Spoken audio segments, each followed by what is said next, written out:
बड़ी अदालत में फाड़ दिया।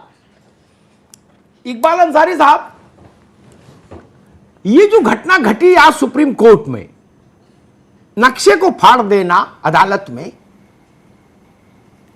इससे तो संदेश खराब गया भाई। अगर न्याय पर भरोसा है, अगर अदालत के निर्णय पर भरोसा है सारे देश को, तो नक्शा फाड़ने की जरूरत क्या थी? अगर कोई नक्शा रख भी रहा है तो रख लेने दीजिए, निर्णय तो अदालत करेगी ना। नक्शा रखने भर से तो कोई नुकसान नहीं हो रहा था किसी पक्ष का, कि धवन साहब ने देश में आके उसको टुकड़े टुकड़े करके फेंक दिया। दुनिया भर में इससे क्या संदेश गया इकबाल अंसारी साहब?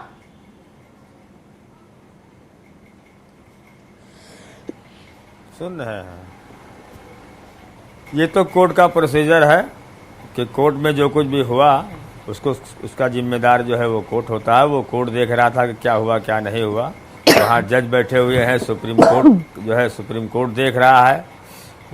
पूरे दुनिया का निजाम चलता है सुप्रीम कोर्ट से।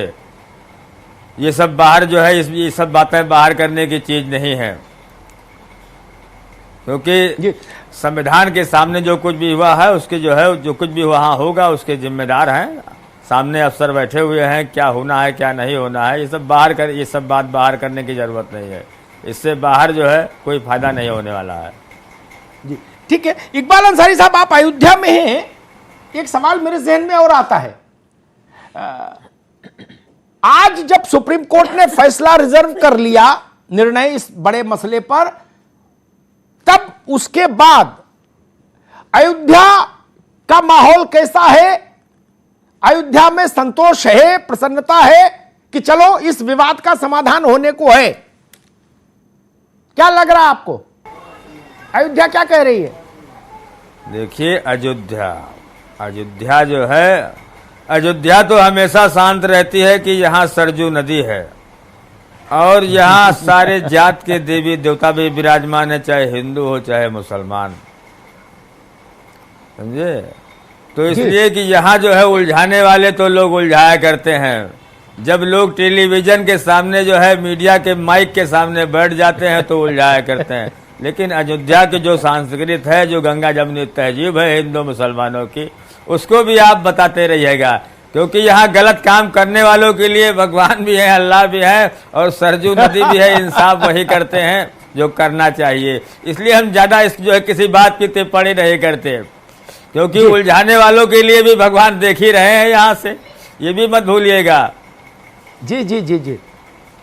सजाएं उनको भी मिलती हैं जो गलत काम करते हैं। ये अयोध्या नगरी है, यहाँ जो भी आदमी जो भी बात करे बड़ी समझबूझ के करे, क्योंकि अयोध्या बिल्कुल धर्म का स्थल है। यहाँ सारे जात के देवी देवता विराजमान है, चाहे वो हिंदू हो चाहे मुसलमान। पैगंबरों की मजार है, शहीदों की मजार है, हर जात की मंदिर है यहाँ, हर तमाम तरह तरह के घाट हैं यहाँ, क्योंकि ये बनाई गई है। अयोध्या कोई बनाई नहीं गई है, ये अयोध्या पहले से थी। हिंदू मुसलमान यहाँ अदब तहजीब से लोग रहते थे और आज भी रहते हैं। ये अच्छी बात कही इकबाल अंसारी साहब ने।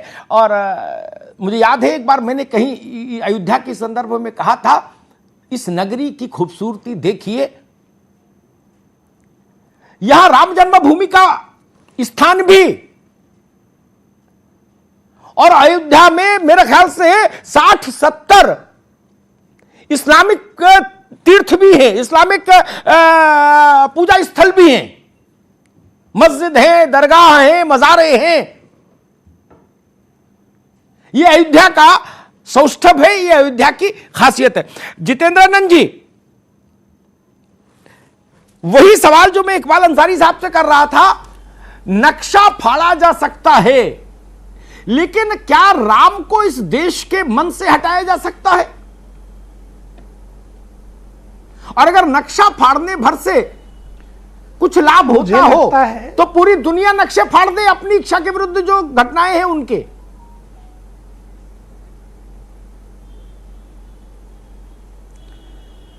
दरअसल राजीव धवन साहब को कुछ अतिरिक्त करने और चर्चा में बने रहने की आदत है।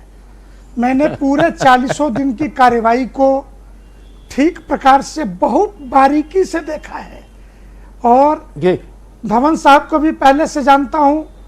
बाकी लोगों को भी मैं बस इतना ही कहूँगा कि संविधान अगर मानने में भरोसा